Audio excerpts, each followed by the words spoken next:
مولانا غلام علی حاجی ناجی۔ مبلغ گجرات مولانا غلام علی سن 1864 عیسوی میں سرزمین ممبئی پر پیدا ہوئے۔ آپ کے والد حاجی اسماعیل تھے۔ آپ نے اپنا نام ناجی منتخب کیا اور حاجی ناجی کے نام سے معروف ہوئے۔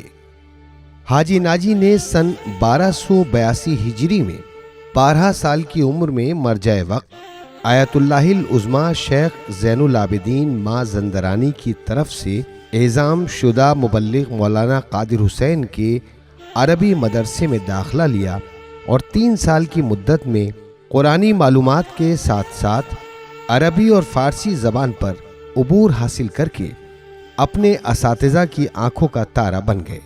موصوف اپنے استاد کا بہت احترام کرتے تھے۔ جب کبھی مولانا قادر حسین باہر نکلنا چاہتے تو حاجی ناجی ان کی جوتیاں سیدھی کرتے تھے۔ آپ کے استاد نے دعا دی کہ بیٹا آج تم میری جوتیاں سیدھی کر رہے ہو، ایک دن آئے گا کہ لوگ تمہاری جوتیاں سیدھی کریں گے۔ حاجی ناجی نے مولانا قادر حسین سے دروس کی تکمیل کے بعد مولانا سید غلام حسین مجتہد حیدرآبادی سے کسب فیض کیا۔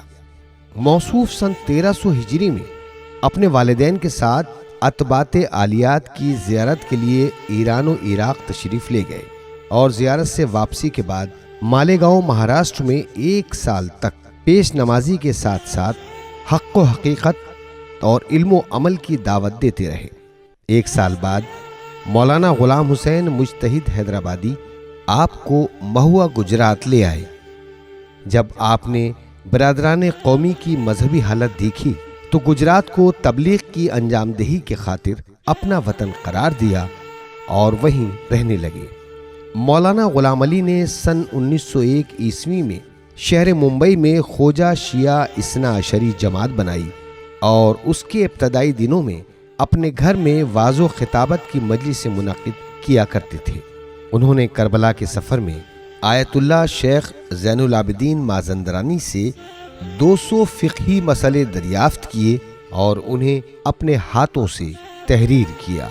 حاجی ناجی کی تحریر اور تقریر نے لوگوں میں دینداری کا جذبہ پیدا کر دیا۔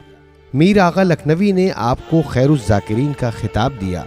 سن 1311 ہجری میں اتباط عالیات کی زیارت کی غرض سے عراق گئے تو آیت اللہ شیخ محمد حسین مازندرانی نے ملاقات کے دوران کہا کہ آپ اپنے زیارت کے سفر کو کیوں طولانی کرتے ہیں، جلدی سے زیارات کیجیے اور اپنے وطن واپس جائیے، کیونکہ زیارت مستحب ہے اور تبلیغ واجب ہے۔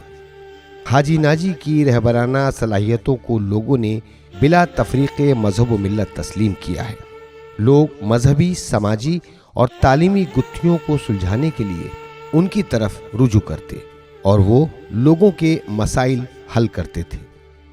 وہ لوگوں کی ہدایت کے لیے دور دراز کے دیہاتی علاقوں میں بھی جاتے اور ان کو نور علم سے منور کرتے تھے۔ آپ اپنے گھریلو اخراجات کے لیے لیدر کی تجارت کرتے تھے۔ یکم ذی-القعدہ سن 1310 ہجری کو ماہنامہ راہ نجات کا اجرا کیا۔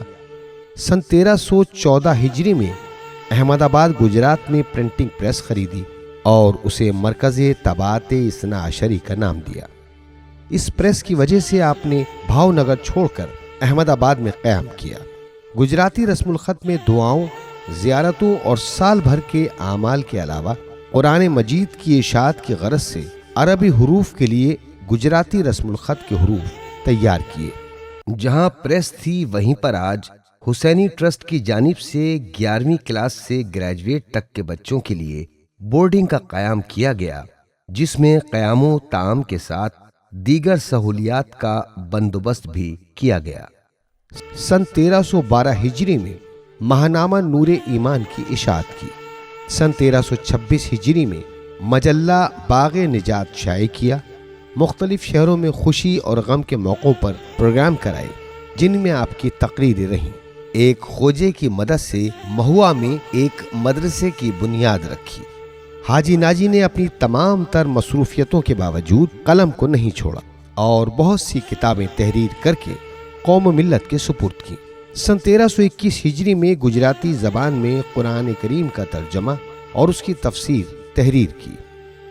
خوجہ شیعہ اثنا عشری کی اکثریت عربی رسم الخط سے ناواقف تھی، لہٰذا بہت سی دعاؤں کا عربی سے گجراتی زبان میں ترجمہ کیا اور بہت سی کتابیں تالیف کیں، جس کے نتیجے میں یورپ، امریکہ اور افریقہ میں موجود خوجہ برادری کی چھوٹی بڑی تمام جماعتیں ہند و پاک سے لے کر آسٹریلیا تک صحیح قرات کے ساتھ دعائیں اور اعمال بجا لانے لگے۔ آپ کی تصانیف کی تعداد کا صحیح اندازہ لگانا مشکل ہے، البتہ مبلغ گجرات نمبر کے مطابق حاجی ناجی کی تصانیف کی تعداد 289 ہے۔ کتاب شیعان خوجہ اثنا عشری در گستردہ جہان کے مؤلف عرب احمدی کے مطابق ان کی تالیفات مذکورہ تعداد سے کہیں زیادہ تھی۔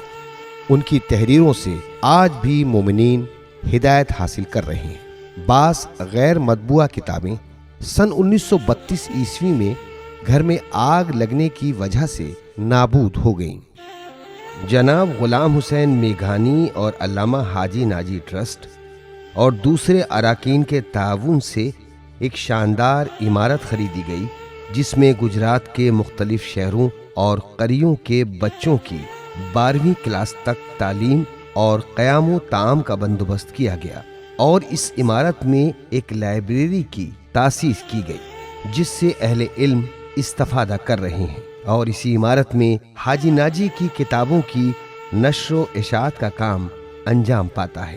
جہاں تمام خدمات انجام دیں، وہیں پر محسن قوم کے نام پر ایک ڈسپنسری کی بنیاد رکھی، جس سے ضرورت مند افراد مفت دوا حاصل کر کے صحت یاب ہو رہے ہیں۔